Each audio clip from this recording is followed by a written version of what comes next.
nous pouvons le faire, nous sommes une association organisée.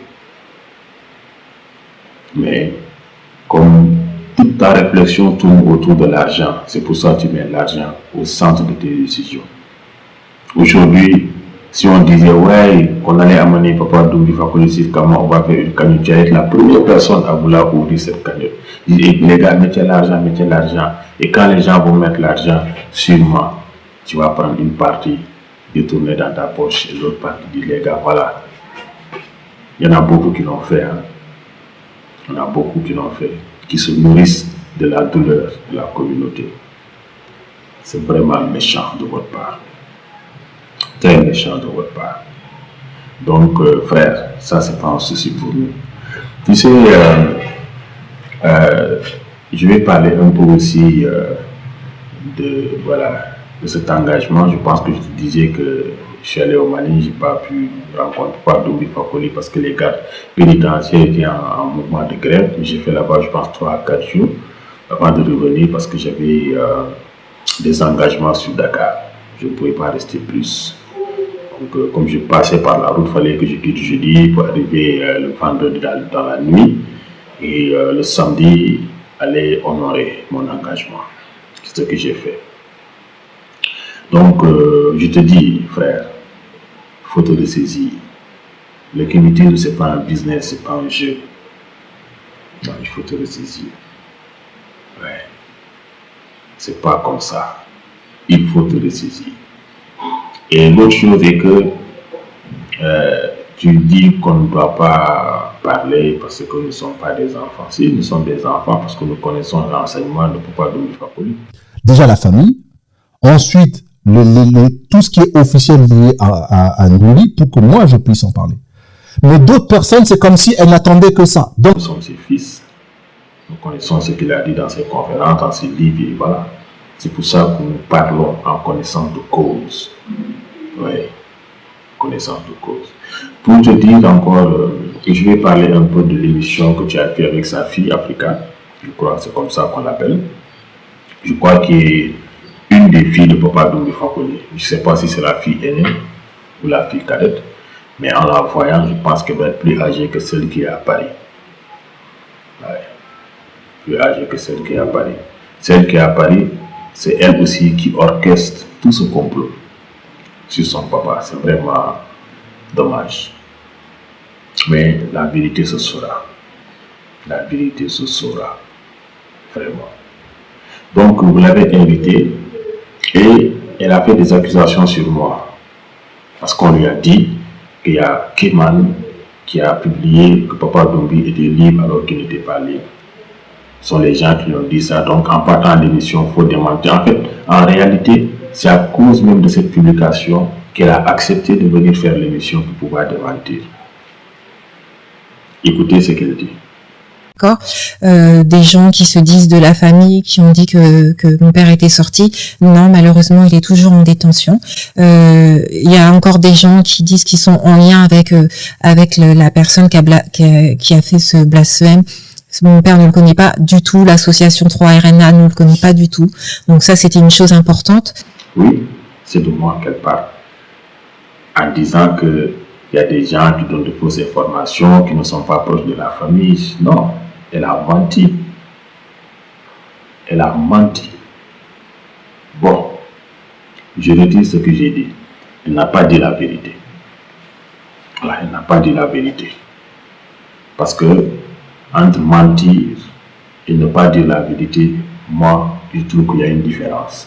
C'est-à-dire, Mobali Makassi, lui, c'est un menteur.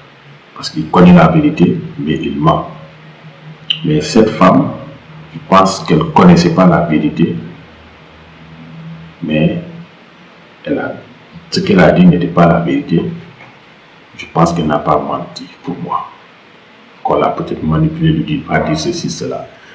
Donc, je ne peux pas ne pas m'adresser à elle en lui disant que des fois, il faut aller vérifier tes informations. Quand tu disais que non, c'est quelqu'un qu'on ne connaît pas, en ce moment, j'étais membre de 3RNA Maya. Quand je disais que c'est quelqu'un qui n'est pas proche de la famille, en ce moment, je dormais dans la maison de Papa Doumbouya Fakoly. Oui. Moi, Papa Doumbouya Fakoly m'avait interdit d'acheter ces livres. Et ça, je pense que de son vivant, je n'ai jamais acheté un de ces livres. Il me l'avait interdit parce qu'il disait que j'avais une part là-dessus. Ouais, même son dernier livre, ça est là-bas dans mon sac. Peut-être que je vais vous le montrer un jour.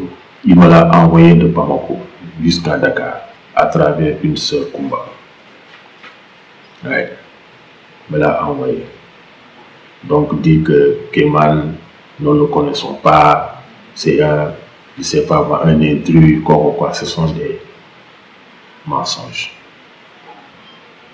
En réalité, dans cette émission, elle était avec Maître Massi, qui défendait le papa Doumbouya Fakoly, quelqu'un que je respecte, big up au passage, Maître Massi qui a beaucoup fait. Mais quand elle disait que l'information que je vais donner était fausse, Maître Massi ne l'a pas appuyé. Allez-y, regardez l'émission. Maître Massi ne l'a pas appuyé. Maître Massi n'a même pas abordé ce sujet. Même moi, depuis qu'on m'a accusé de cela, je n'ai jamais dit que cette information, je la tenais de Maître Massi. Nous sommes à l'ère du Verseau. Maître Massi aussi a su que je n'ai jamais voulu mettre son nom. Parce qu'en réalité, toi, Elena Maya, avait fait une rétention d'informations. Ne voulait pas communiquer sur Papa Doumbouya Fakoly. Personne ne voulait communiquer. Les gens voulaient l'enterrer vivant. Les gens étaient distants de lui. Il y en a beaucoup qui avaient quitté toi, Elena Maya, je ne sais pas, par peur, par manque de loyauté. Quand j'ai eu des altercations avec eux, j'étais dans le groupe WhatsApp, j'étais dans le groupe Telegram. Mais après, ils m'ont fait sortir parce que ce sont des gens qui n'aiment pas la vérité. Ils n'aiment pas entendre la vérité. Ils veulent faire ce qu'ils pensent. Il y avait un certain Kojo, je crois, qui se croyait être le cerveau, le gars qui réfléchit, qui dit non, ne parle pas de ceci, ne parle pas de cela, attends un peu, on est en train de faire ceci, on a cuisiné ça, on va assaisonner. Non, moi je ne suis pas dans ça, je suis dans la vérité. Je suis dans la vérité.